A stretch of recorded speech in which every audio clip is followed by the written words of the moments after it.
नमस्कार, आप देख रहे हैं मिस्टर चीफ मिनिस्टर। मैं हूं आपके साथ प्रीति चौहान। देश की सबसे पुरानी पार्टी कांग्रेस को मल्लिकार्जुन खड़गे के रूप में नया अध्यक्ष मिल गया है। मल्लिकार्जुन खड़गे को कांग्रेस अध्यक्ष बनने के बाद देश भर से बधाइयां मिल रही हैं। दिल्ली कांग्रेस मुख्यालय में कई बड़े नेताओं ने मिलकर उनको बधाई दी। अब इसी सिलसिले में राजस्थान के मुख्यमंत्री अशोक गहलोत भी कांग्रेस मुख्यालय पहुंचे, मल्लिकार्जुन खड़गे को बधाई दी। उन्होंने कहा कि खड़गे पार्टी के बड़े और अनुभवी नेता हैं। उनके मार्गदर्शन में कांग्रेस पार्टी हर चुनौती का सामना मिलकर करेगी और आने वाले चुनाव में जीत हासिल करेगी। आपको यहां बताते चलें कि तकरीबन 24 साल बाद नेहरू गांधी परिवार के बाहर का कोई नेता देश की सबसे पुरानी पार्टी का अध्यक्ष चुना गया है। कांग्रेस अध्यक्ष चुनाव के नतीजों में मल्लिकार्जुन खड़गे ने कुल 7,897 वोट जीते, जबकि शशि थरूर को कुल 1,000 से ज्यादा वोट मिले।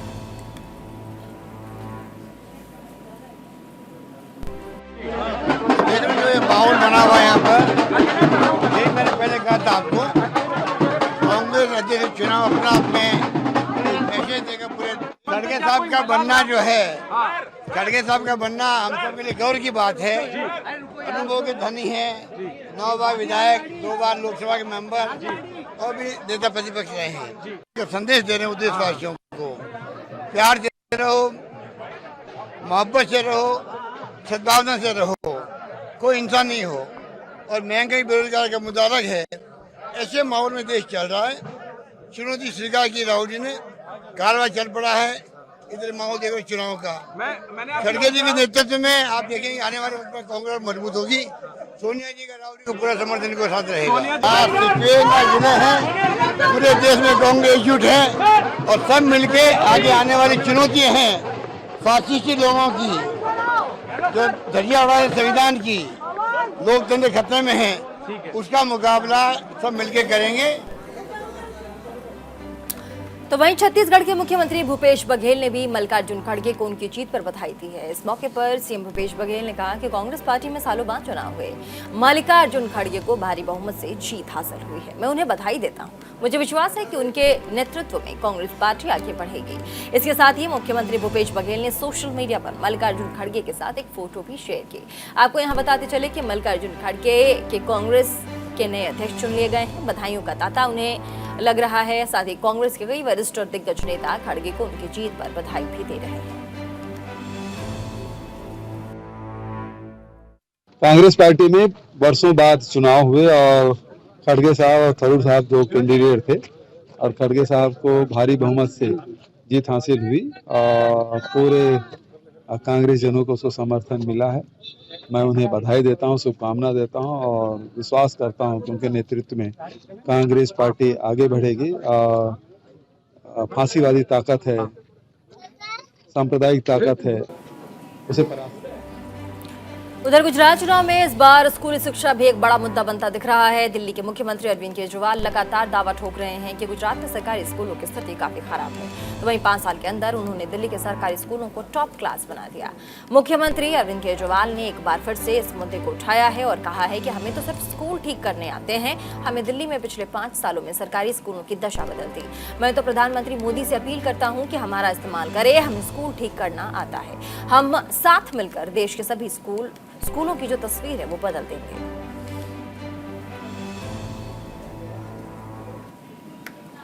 मैं आम आदमी पार्टी की ये सबसे बड़ी अभी तक की उपलब्धि मानता हूँ कि आम आदमी पार्टी ने सारी पार्टियों को, सारे नेताओं को शिक्षा और स्कूल के ऊपर बात करने के लिए मजबूर किया है। 27 साल से भाजपा का शासन है गुजरात में। 27 साल से भाजपा सरकारी स्कूल ठीक नहीं कर पाई। दिल्ली के अंदर हमने मात्र 5 साल के अंदर सरकारी स्कूलों को शानदार बना दिया। तो हमें करना आता है और हम भी इसी देश के लोग हैं। तो आज मैं समझता हूं कि प्रधानमंत्री जी ने जो शिक्षा में इंटरेस्ट दिखाया, मैं उनसे हाथ जोड़ के निवेदन करना चाहता हूं कि सर, हमें स्कूल ठीक करने आते हैं, हमारे उपयोग कीजिए। हम अपने आप को ऑफर कर रहे हैं। पूरे देश के सारे स्कूलों को, 10 लाख सरकारी स्कूल हैं पूरे देश में, सारे स्कूलों को मात्र 5 साल के अंदर ठीक किया जा सकता है। हम अलग अलग पार्टियों से हैं, अलग अलग हमारी विचारधारा है, लेकिन हम एक ही देश के लोग हैं। तो मैं उनसे निवेदन करता हूं, हम आपको ऑफर कर रहे हैं, आप हमारा उपयोग कीजिए और मिलके देश के लिए, एक साथ मिलके हम देश के सारे सरकारी स्कूलों को ठीक करते हैं।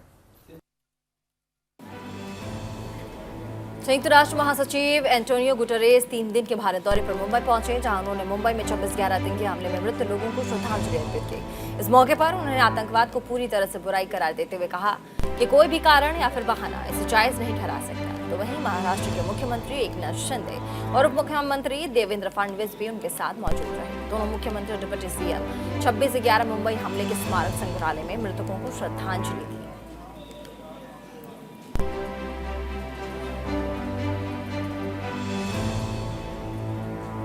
बिहार के मुख्यमंत्री नीतीश कुमार ने रबी महाअभियान 2022 का शुभारंभ किया। इस मौके पर मुख्यमंत्री नीतीश कुमार ने रबी महाअभियान प्रचार रथों को सभी जिलों के लिए हरी झंडी दिखाकर रवाना किया। बता दें कि रबी 2022 की सफलता के लिए महाअभियान की शुरुआत की जा रही है। इसमें किसानों को रबी मौसम से संबंधित कृषि विभाग की सभी योजनाओं की जानकारी दी जाएगी। इसके अलावा किसानों को फसल अवशेष प्रबंधन, खेतों में फसल अवशेष को जलाने से मिट्टी और पर्यावरण को होने वाले नुकसान के प्रति जागरूक किया जाएगा। किसानों को रबी फसलों की तकनीकी जानकारी, जैविक खेती को प्रोत्साहन और मौसम के अनुकूल कृषि कार्यक्रम से संबंधित जानकारी भी दी जाएगी। राज्य के सभी जिलों के पंचायतों में 15 नवंबर से 5 दिसंबर तक किसान चौपाल का आयोजन किया जाएगा, जिसमें लगभग 12.5 लाख किसान भाग लेंगे।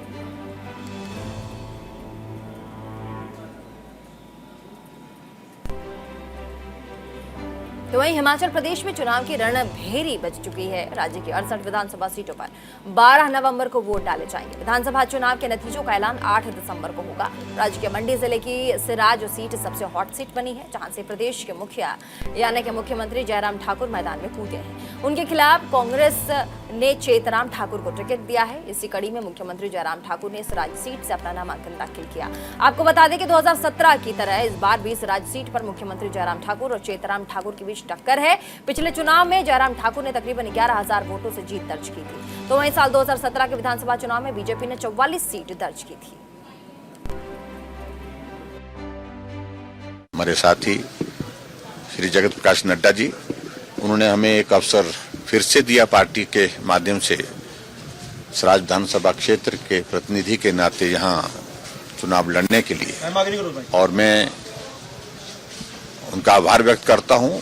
और सराज विधानसभा क्षेत्र की जनता ने मुझे पिछले 25 सालों में बहुत प्यार दिया है, बहुत स्नेह दिया है, सहयोग दिया है, और उनके एहसान को हम कभी भी चुकता नहीं कर सकते हैं। और अब की बार इस सराज विधानसभा क्षेत्र के लिए इस प्रकार का अवसर है जब मैं यहाँ से पार्टी के प्रत्याशी होने के साथ साथ में यहाँ प्रदेश का मुख्यमंत्री भी हूँ और मुख्यमंत्री के तौर पर भी यहाँ पर नॉमिनेशन फाइल कर रहा हूँ।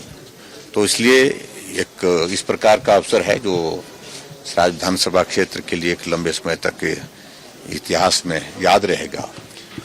और हिमाचल में हमारी सरकार ने 5 वर्ष में लोगों के काम किए हैं, विकास किए हैं, हर क्षेत्र में किए हैं। और इस बात को मैं कह सकता हूं कि पूर्व की सरकारों की तुलना में अगर कंपैरिजन करें तो हमने बहुत बेहतर काम किए हैं। निश्चित रूप से उसका लाभ मिलेगा। और प्रधानमंत्री श्री नरेंद्र मोदी जी ने जिस प्रकार से हिमाचल के विकास के लिए लगातार सहयोग दिया, और उस सहयोग की वजह से हिमाचल प्रदेश को जो प्रोजेक्ट्स मिले हैं, चाहे ऑल इंडिया मेडिकल इंस्टीट्यूट मिला है, चाहे वो बल्क ड्रग फार्मा पार्क मिला है, चाहे मेडिकल डिवाइस पार्क मिला है, चाहे अटल टनल रोहतांग बन करके तैयार हुई वो समर्पित हुई है, और चाहे हमको वंदे भारत जैसे ट्रेन का एक तोहफा इस प्रकार से दिया गया। हिमाचल के विकास के लिए 4 लेन्स, हिमाचल के विकास के लिए बहुत सारी चीजें प्रोजेक्ट के माध्यम से 10,000 करोड़ रुपए से ज्यादा के प्रोजेक्ट हिमाचल के लिए स्वीकृत हुए इन 5 वर्षों में, जो मैं समझता हूं कि हिमाचल के इतिहास में अभी तक का सबसे बड़ा सहयोग केंद्र की ओर से हमको मिला है। और मध्य प्रदेश के मुख्यमंत्री शिवराज सिंह चौहान ने भोपाल में लॉ एंड ऑर्डर को लेकर महत्वपूर्ण बैठक बुलाई है। मुख्यमंत्री ने भोपाल, इंदौर, बैतूल और गुना में हुई घटनाओं का संज्ञान लिया। उन्होंने जिलों में कानून व्यवस्था की स्थिति की जानकारी ली, अधिकारियों को महत्वपूर्ण निर्देश दिए।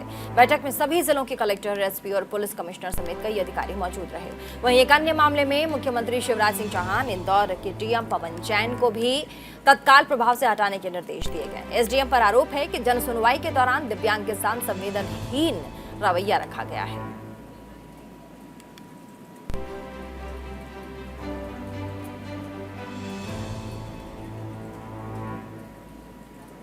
प्रधानमंत्री नरेंद्र मोदी की प्रस्तावित उत्तराखंड यात्रा से 2 दिन पहले प्रदेश के मुख्यमंत्री पुष्कर सिंह धामी ने बद्रीनाथ पहुंचे। बद्रीनाथ मंदिर में भगवान बद्री विशाल के दर्शन किए, साथ ही पूजा करते हुए मुख्यमंत्री ने प्रदेश की सुख समृद्धि खुशहाली के लिए प्रार्थना की। इस दौरान उन्होंने बद्रीनाथ धाम में मास्टर प्लान के तहत संचालित अलग अलग विकास कार्यों का स्थलीय निरीक्षण भी किया। मैं आपको बता दें, यहाँ मुख्यमंत्री ने उचित दिशा निर्देश भी दिए। आपको बताते चले कि प्रधानमंत्री नरेंद्र मोदी 21 से लेकर 22 अक्टूबर को केदारनाथ बद्रीनाथ धाम जाएंगे। इसके बाद प्रधानमंत्री मोदी सैनिकों के साथ दिवाली भी मनाएंगे।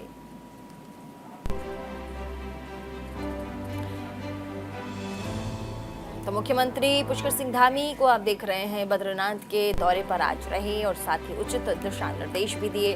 कहा जा रहा है कि मुख्यमंत्री पुष्कर सिंह धामी आज सुबह बाबा विशाल के दर्शन करने के लिए भी पहुंचे थे। मैं आपको बता दें, 21 से इस बार भी सैनिकों के साथ दिवाली मनाने का लगातार जिस तरीके से पुष्कर सिंह धामी आज पहुंचे हैं, कहा जा रहा है कि प्रधानमंत्री के दौरे से ठीक पहले तैयारियों का जायजा लेने पुष्कर सिंह धामी पहुंचे।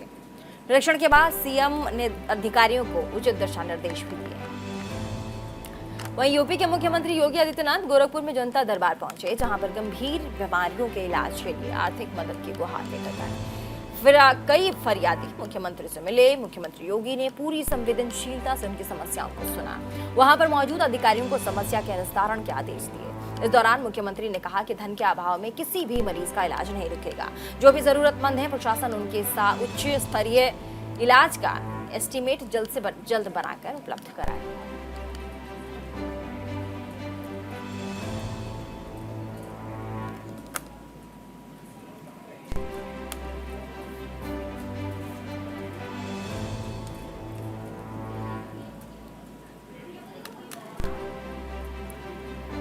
इसके बाद मुख्यमंत्री योगी आदित्यनाथ ने गोरखपुर के संग्रामपुर में 20 से लेकर 27 करोड़ रुपए की लागत से बने बाईपास और 2.12 करोड़ रुपए की लागत वाले नगर पंचायत कस्बा संग्रामपुर के कार्यालय भवन का लोकार्पण किया, जहां जनता को संबोधित करते हुए मुख्यमंत्री ने कहा कि डबल इंजन की सरकार विकास कार्यों के जरिए हर नागरिक के जीवन में परिवर्तन लाने की दिशा में कार्य कर रही है। विकास में धन की कमी आड़े नहीं आई।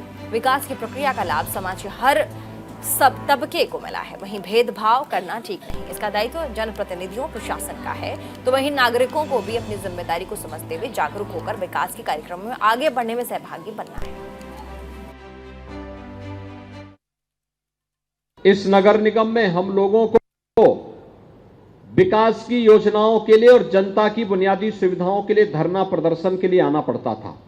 और आज मुझे प्रसन्नता है कि नगर निगम के संभवतः नगर निगम का इस बोर्ड का ये अंतिम कार्यक्रम होगा, जिसमें शासन के दिए गए पैसे से नगर निगम में पार्षद वरीयता के कार्यों को, नगर निगम की परियोजनाओं को और विकास प्राधिकरण की परियोजनाओं का एक साथ यहां पे लोकार्पण का कार्यक्रम, शिलान्यास का कार्यक्रम हो रहा है। ये अपने आप में एक मानक बना है। एक गोरखपुर महानगर जो 5 साल पहले बुनियादी सुविधाओं के लिए तरस रहा था, न बिजली थी, न सफाई थी, न सड़कें थी। 1 घंटे बारिश पड़ती थी, पूरा महानगर जल प्लावित हो जाता था। आज 12-12 घंटे तक मूसलाधार बारिश पड़ रही है। और गोरखपुर में जब गुड़धोवा नाले का काम पूरा हो जाएगा, तब एक बूंद पानी भी गोरखपुर महानगर के अंदर नहीं लगेगा। यह भी हम लोग उस कार्यक्रम के साथ आगे बढ़ रहे हैं। बेहतरीन विकास की योजनाओं ने गोरखपुर को एक पहचान दी। आज गोरखपुर में जो भी आता है और गोरखपुर की बदली भी इस तस्वीर को देख करके विभूत होता है।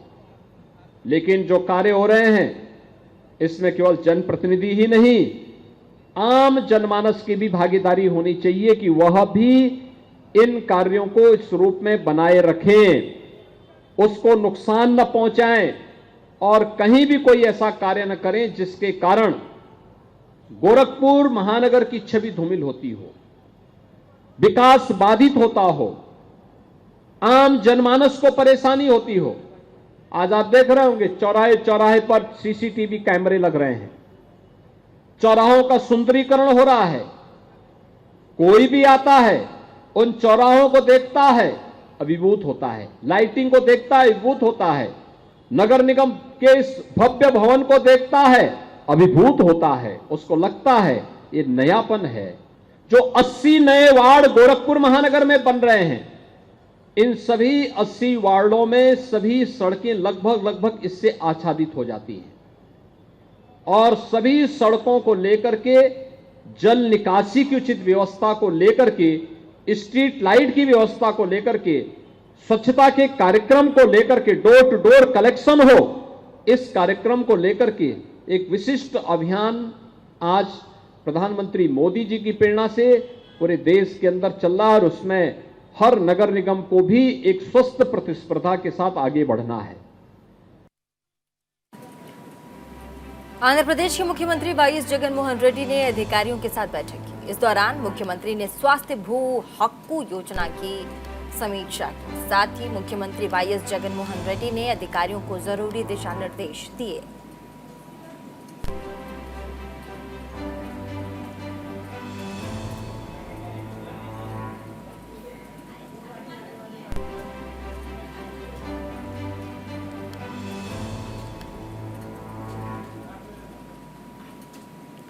बिहार के मुख्यमंत्री नीतीश कुमार ने गृह विभाग, सामान्य प्रशासन की समीक्षा की। बिहार के कामकाज की जानकारी ली। मुख्यमंत्री ने विभागों में रिक्तियों को भरने की प्रक्रिया शुरू करने के भी निर्देश दिए।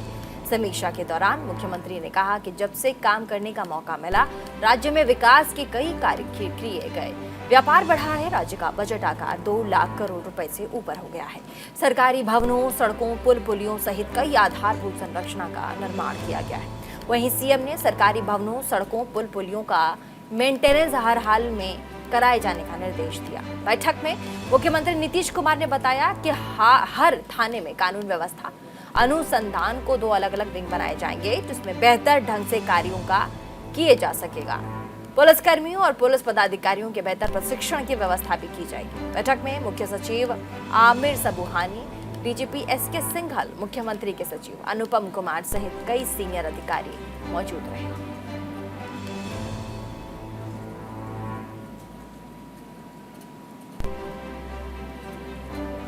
और इधर कर्नाटक के मंत्रिमंडल का विस्तार जल्द ही हो सकता है। खुद मुख्यमंत्री बसवराज मुंबई ने इस बार के संकेत दिए। मुख्यमंत्री मुंबई ने कहा कि अपने मंत्रिमंडल में विस्तार या फेरबदल पर चर्चा करने के लिए इस सप्ताह बीजेपी के केंद्रीय नेतृत्व से मिलने का समय मांगा गया है। वहीं कर्नाटक के बीजेपी प्रभारी अरुण सिंह ने हाल ही में कहा था कि कैबिनेट की कवायद मुख्यमंत्री का विशेषाधिकार है। मुख्यमंत्री इस पर फैसला करेंगे।